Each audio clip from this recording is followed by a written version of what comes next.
ভোটের মুখে খোদ মুখ্যমন্ত্রীর দায়িত্ব থাকা পূর্ত দপ্তরের অনিয়ম এবং কেলেঙ্কারির অভিযোগ প্রকাশ্যে আসতেই কাটিগড়া হরিনগরে নদীগর্ভে তলিয়ে যাওয়া পূর্ত সড়কের 300 মিটার অংশ পরিদর্শন করলেন মুখ্যমন্ত্রী ঘনিষ্ঠ কংগ্রেসী বিধায়ক কমলাক্ষ দেপুরকায়স্থ। প্রসঙ্গত, রাজ্যের মুখ্যমন্ত্রী ডক্টর হিমন্ত বিশ্ব শর্মাকে সম্পূর্ণ অন্ধকারে রেখে হড়প করা হচ্ছে কাঁড়ি কাঁড়ি অর্থরাশি। কাটিগড়া হরিনগর পূর্ত সড়কের প্রায় 300 মিটার এলাকা নদী গর্ভে তলিয়ে গেলেও এ যাবৎ লক্ষ লক্ষ জনগণের একমাত্র যোগাযোগ ব্যবস্থা বিচ্ছিন্ন হওয়ার পরও বিষয়টি মুখ্যমন্ত্রীর নজরে আনা হয়নি। সাংবাদিকদের এক প্রশ্নের জবাবে মুখ্যমন্ত্রী বলেন, তিনি নাকি বিষয়টি জানেন না। এতে বিষয়টি নিয়ে তীব্র বিরূপ প্রতিক্রিয়ার সৃষ্টি হয়েছে।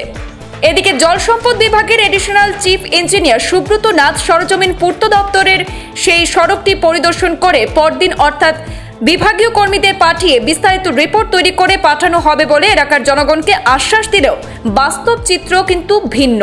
দেখা যায় এডিশনাল চিফ ইঞ্জিনিয়ারের নির্দেশকে পাত্তাই দিলেন না বিভাগীয় কোনো কর্মী এদিন সরজমিনে যাননি।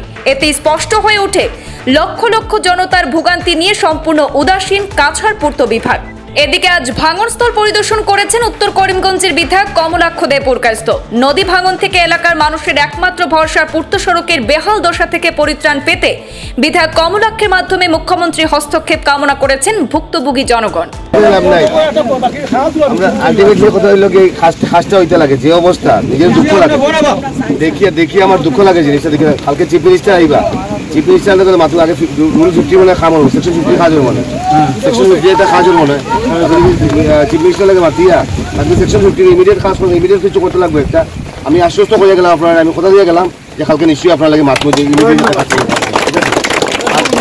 আমার বুথ প্রেসিডেন্টে কইছে চিফ মিনিস্টার আনার কথা। চিফ মিনিস্টার এখন এর মধ্যে আনার প্রটোকলের কথা আছে। তা মনে কথা হইল গিয়া কাজটা হইতো দেখা যাক কিরকম কাজ করা যায়। যা করণীয় দরকার আমি নিশ্চয়ই করবো।